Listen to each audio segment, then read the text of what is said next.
if there is an autocratic government, if there is a kakistocratic government, if there is a government that does not deliver to its citizens, then it is my role as a leader to correct the excesses of that government. There are those leaders who will be very uncomfortable when we speak to them. And we shall proceed because we are within our rights to fight for the children of East Africa. The current president of Uganda, Yoweri Museveni, came yesterday.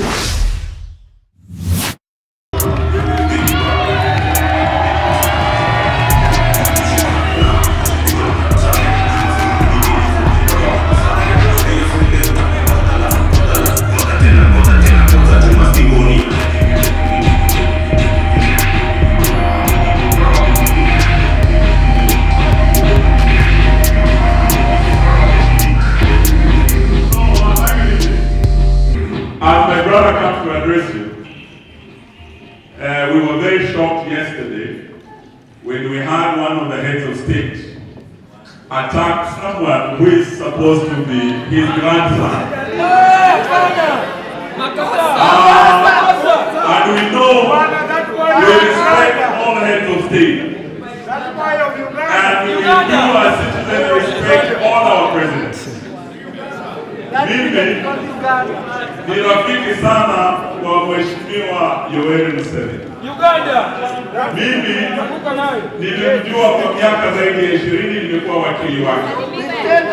Mimi simjui Babu Wine, lakini Babu Wine anajua Babu Owino. Na Babu Owino na Babu Wine ni marafiki, vile Wamagwa na Museveni ni marafiki. And we must respect friendship. As East Africans, Mheshimiwa Museveni na wenzetu wa Uganda are free to come to Kenya. Kweli si kweli? Kweli. Bobby Wine as an East African, he has brothers and friends like Babu, he is free to come to Kenya. Kweli si kweli? Kweli.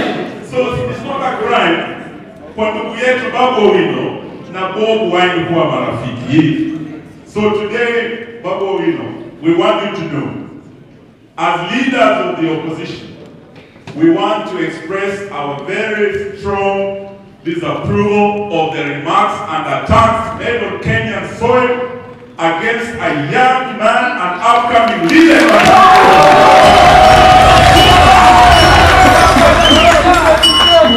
Na mimi nasikia sababu kuna mambo Bobi Wine alisema hapa. And Babu, you know, when your friend was here in November, I remember in one of his rallies he saying this.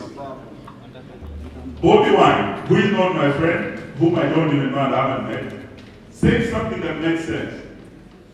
There was an MP of Fafi who had proposed an amendment to the constitution to remove the term limits.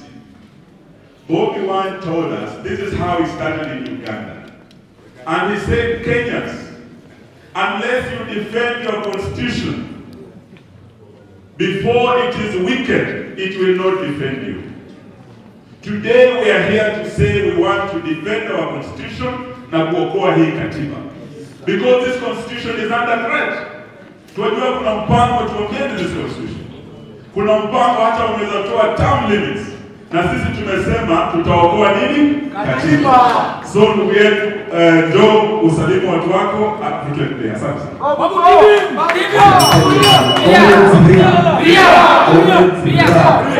Comrades Tibim, Comrades Tialala, Warebo wa mama mume. Asante sana. So, good afternoon, ladies and gentlemen. Today, I'm here to defend what the Constitution advocates, and it advocates that every Kenyan should be protected.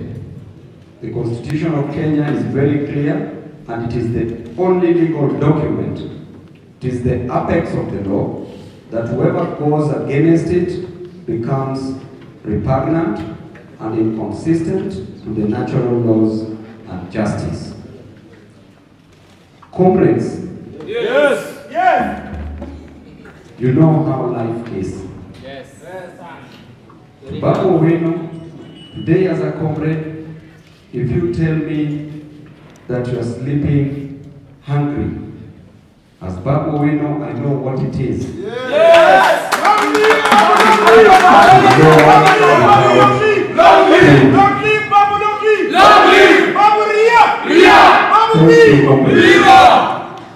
Today if you tell me that you lack school fees, I know what it is. And I know how it feels to lack school fees. Today if you tell me that your parent has no job in this nation, I will understand you. Because I've gone through all this, Kenyans are going through all this, and as a leader in Kenya, as a leader who has been given a mandate by the Almighty God to serve Kenyans, also has an obligation to extend an olive branch to our neighbors. I'm not only a leader in Kenya, but also a leader in the region. A child in Kenya suffers the same fate as a child in Uganda, as a child in Congo, as a child in South Africa, and any other place within Africa. And therefore, if there is an autocratic government, if there is a kakistocratic government, if there is a government that does not deliver to its citizens, then it is my role as a leader to correct the excesses of that government. There are those leaders who will be very uncomfortable when we speak truth to them. And we shall proceed because we are within our rights to fight for the children of East Africa. The current president of Uganda, Yoweri Museveni, came yesterday, and I really don't want him to lose his vote for Baba. I really want him to vote for Baba. I respect him as my grandfather. I genuinely respect him. When he came to power, actually the number of years he has served in power are more than my years. And therefore, there is a time and a season for everything. I respect him and I recognize him as a revolutionary. But there are those revolutionaries who ended up very badly. Look at Mobutu Sese Seko. Came in as a revolutionary, but got drunk with power. Look at Zimbabwe, Robert Mugabe.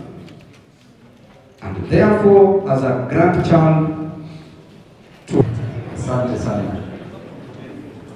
Comrades power. Power! Comrades ria. Ria! Comrades Asante sana. So comrades, on the new university funding model, I want to take slightly a different angle, and I want you to be with me on this. The Constitution in Article 43, sub-article F, states that there is a right to education, that every Kenyan is entitled to education. And the Constitution is clear that every Kenyan, not some Kenyans. Then the Constitution in Article 260 is also very clear that an adult is a person who attains the age of 18 years and above. So long as you attain the age of 18 years, you are an adult. Then the Children's Act 2022 is also very clear on the definition of a child. That a child is a person below the age of 18 years. Then furthermore, the Age of Majority Act, Cap 33, Section 2, is also very clear that one ceases to be under any disability so long as one attains the age of majority, which is 18 years old. That one is not under any parental responsibility the moment you attain the age of 18 years. All the set of laws clearly tells you that there is no any parent that is obligated, as per what I've just mentioned, to take care of an adult. Therefore, Gen Z who are joining first years under the new university funding model, all the Gen Zs are either 18 years, majority of them, some are 19 years. If you repeated a class, probably you are 20 years, but you are still a Gen Z and still a comrade. The only way an 18-year-old or a 19-year-old or a 20-year-old can have serious money is when this person, under the law of succession, inherited wealth or property from the parents. God bless, Babu, God bless. God bless. Thank you, comrade. God bless. Therefore, under the law of succession, if a parent died tested means that the parent died and left a will. So if that will was describing an estate under your name, or a gift or a legacy under your name, then as an 18-year-old you will have something. Equally, if your parent died intestate without writing a will, therefore you are also entitled to inherit. Why am I bringing all these legalese? Is to tell you that an 18-year-old has no job anywhere in this country.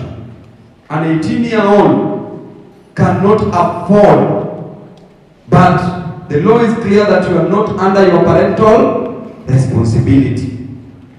Therefore, President William Ruto, in his wisdom or lack of the same, is assuming that you as an 18-year-old, you should be paying university fees.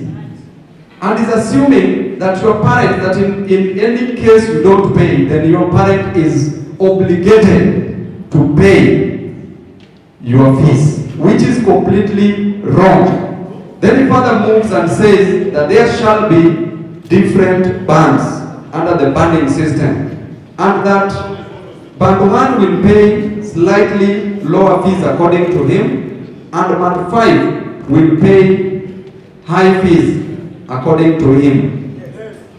He's not taking into account that you are not under any parental responsibility. If I move back a little bit, President Ruto joined the University of Nairobi in the year 1987. And were it not for education, he would have never come to Nairobi. Were it not for education,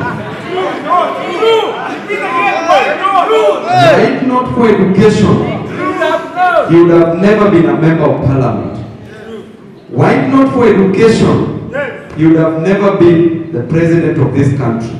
And were it not for education, he would have never learned on how to steal votes. Because even votes, you need to steal votes, you need what? So it is because of education. That is where he is, where he is. It is because of education. That is why you are here. It is because of education. That is where all the leaders you are seeing here are seated here today. And it is because of education. That is why Babu Owino is standing here today. And therefore, during his time in the year 1987, he used to get what we called boom. Boom was in form of a grant, not loan. It was not meant to be repaid. It was for free.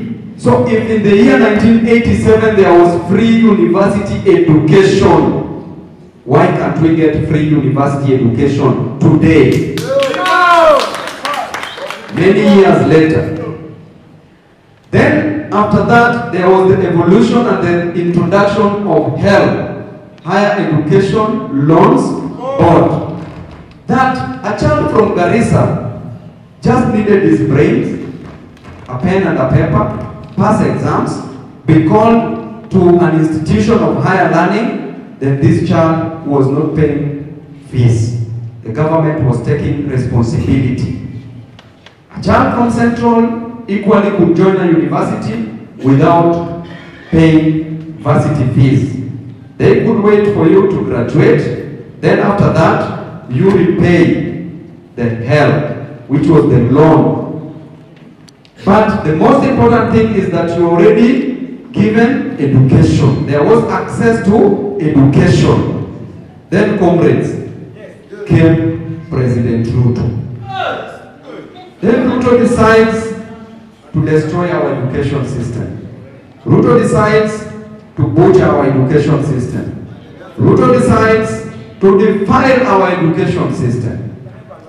You as comrades, you as student leaders, you know what your parents went through. Your parents sold even cows to educate you. Your parents sold all the parcels of land they had to educate you. Your parents took loans to make you be where you are.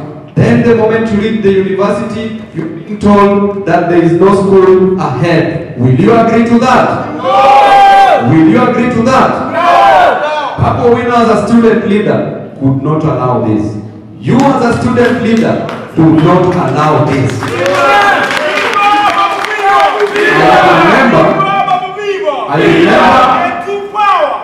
Thank you, comrade. I remember when a cabinet secretary called Jacob Kaimeni, Professor Jacob Kaimeni, wanted to increase university fees. I was there. Comrade power. We demonstrated. Actually, the moment he just said that the university fee increment, we threatened that we were going to demonstrate. Then he withdrew his statements that it was not him who said so. Then we further went on and demonstrated after withdrawing. So comrades, what is being implemented now? How can you accept such a thing to happen? Because it is catching up with you, it will catch up with your children, it is going to destroy the education system in this nation, and we know the role of education in the growth of an economy. Education provides matter skills in our economy. Look at the health sector, we need education. Look at agriculture, we need education. Look at any field, engineering field, journalism, we need education. Therefore, education is